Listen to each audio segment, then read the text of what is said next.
Olá, eu sou Laura Gurgel e faço parte da SER, uma organização da sociedade civil que atua há 15 anos com desenvolvimento comunitário e é parceira do Fundo Socioambiental Casa desde 2016. Nós fizemos uma série de vídeos para compartilhar com vocês informações importantes para que você se sinta mais preparado ou preparada para gerir o seu projeto ou a sua organização.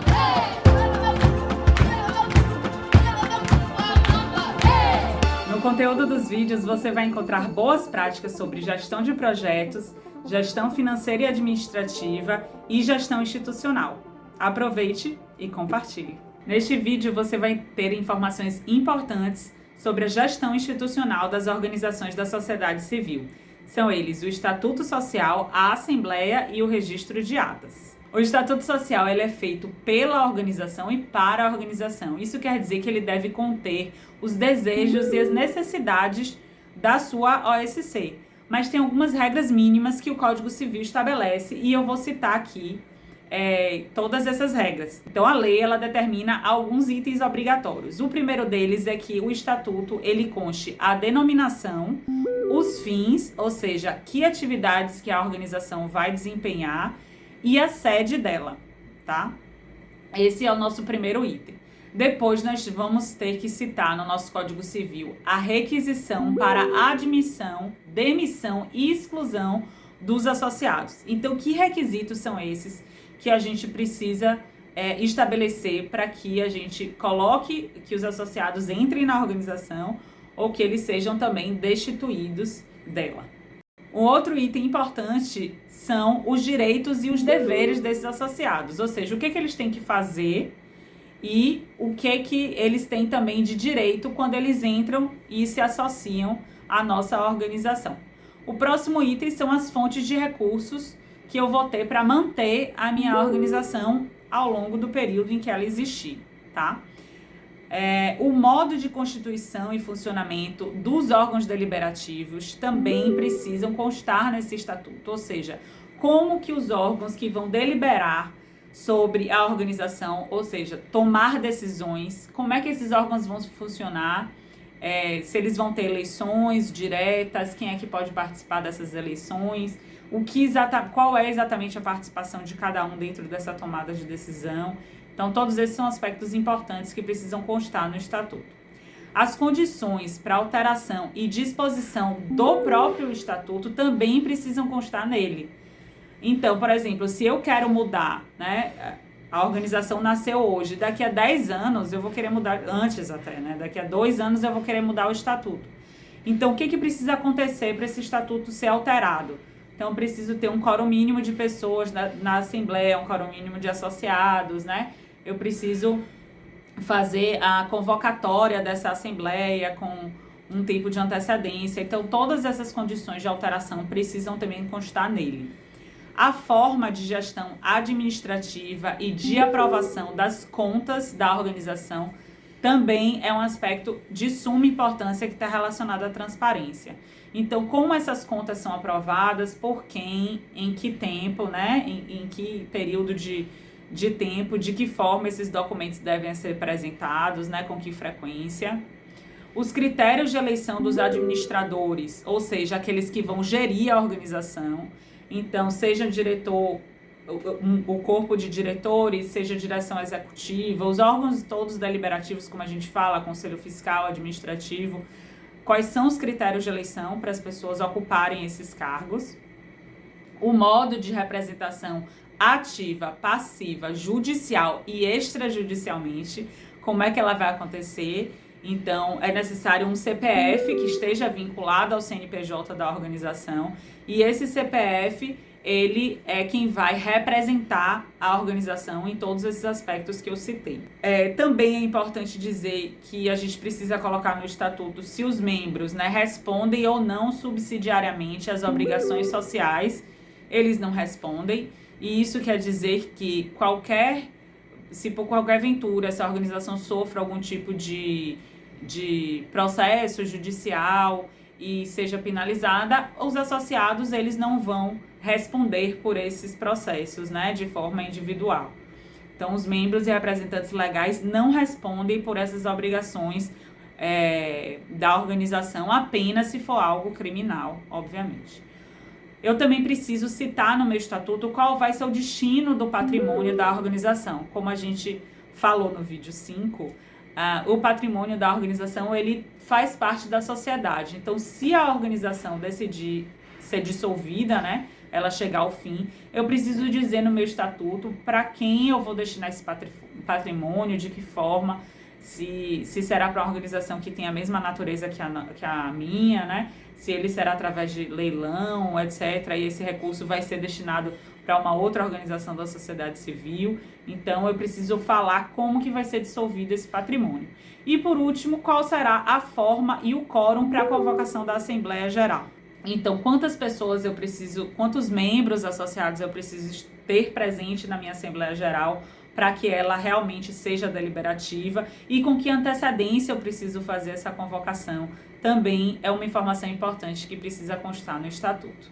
A Assembleia, ela é o órgão máximo da organização. Isso quer dizer que ela é soberana. É na Assembleia que são deliberados todos os assuntos importantes e tomadas de decisão que a organização precisa ter. Então, existem dois tipos de assembleia. As assembleias gerais ordinárias são aquelas que acontecem, pois elas constam no estatuto a sua periodicidade e ela também é definida pela organização sobre essa frequência. As assembleias gerais extraordinárias são aquelas que podem ser convocadas a qualquer momento, independente do que consta no estatuto, e elas geralmente têm pautas relacionadas à governança e a decisões estratégicas da organização. Por terem um caráter de soberania, a Assembleia Geral ela delibera sobre pautas muito importantes da organização. A primeira delas é a eleição da direção e do Conselho Fiscal. Então é através da Assembleia Geral em que essa eleição acontece, assim como a definição das funções e atividades dos membros. Também ela deve ser definida e aprovada pela Assembleia Geral. Então, ela também delibera sobre o plano de contas e orçamento da organização. Ela também precisa ser apresentada nessa Assembleia Geral. Então, a Assembleia Geral ela também é responsável pela alienação ou ônus dos bens adquiridos pela associação para manter as suas atividades, seja para adquiri-los ou seja para vendê-los posteriormente. A Assembleia também delibera e aprova modificações no Estatuto.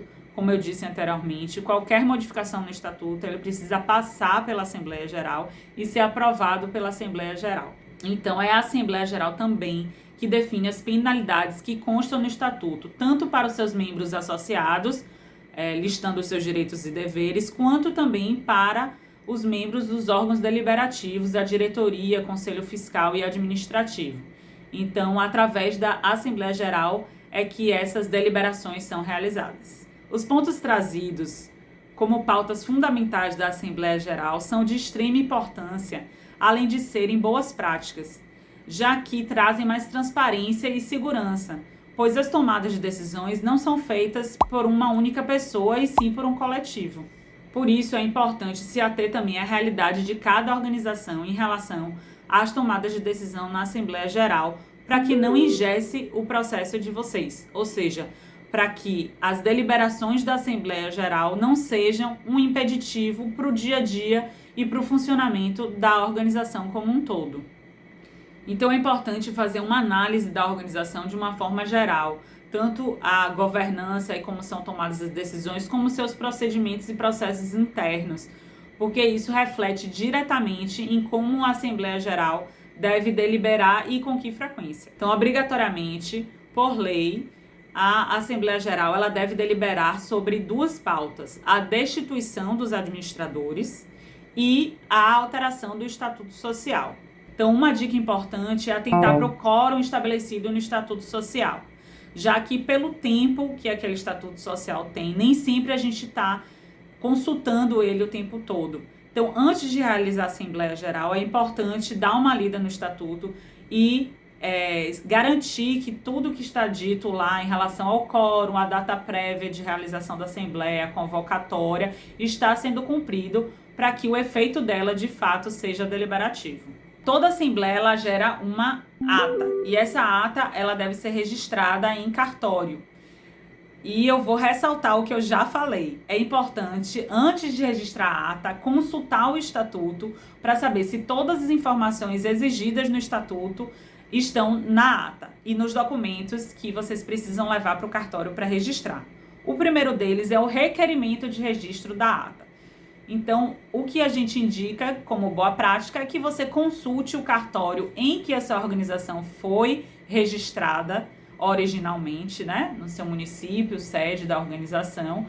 Consulte ele sobre esse documento que vocês vão preencher. Ele é um documento simples, que possivelmente é o presidente, né, da Assembleia que vai assinar pedindo que essa ata seja registrada em cartório.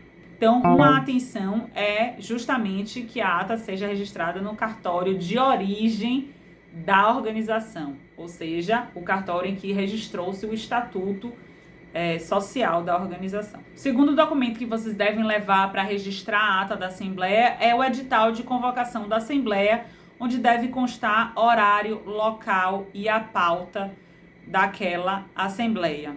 Um ponto de atenção aqui também. Consulte o estatuto para saber com quanto tempo de antecedência você deve enviar o edital de convocação para os seus associados antes da Assembleia acontecer. O terceiro documento é a própria ata da Assembleia, que na verdade é uma descrição de todas as pautas que foram discutidas e todas as decisões que foram tomadas pela Assembleia.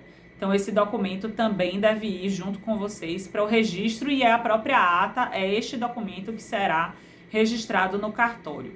O quarto documento são anexos e eles podem ser relativos a diferentes tomadas de decisão. Então, se vocês deliberaram, por exemplo, sobre eleições de diretoria, o anexo deve ser, então, a tomada de posse dessa diretoria, com o nome dos diretores, o número dos documentos e etc.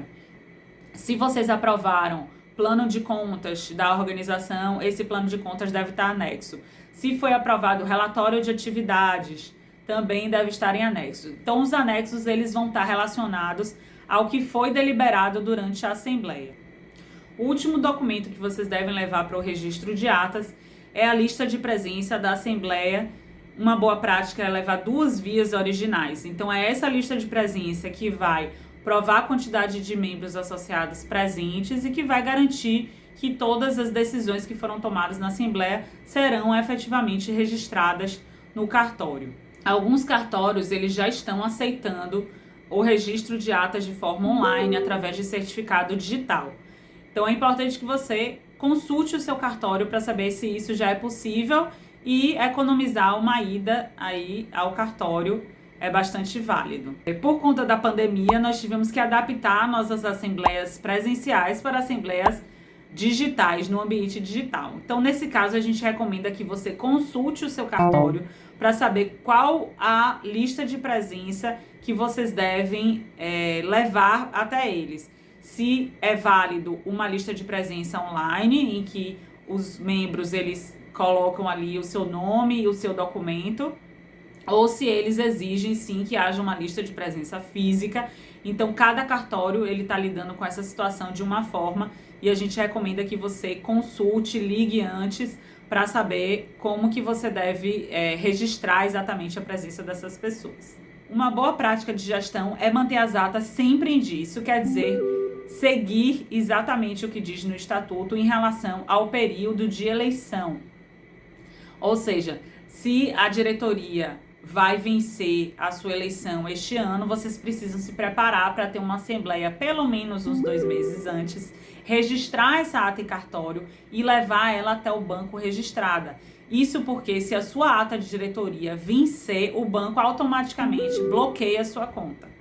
Então é uma boa prática de gestão estar sempre atenta às datas de vencimento das atas, principalmente a data de vencimento da ata de diretoria.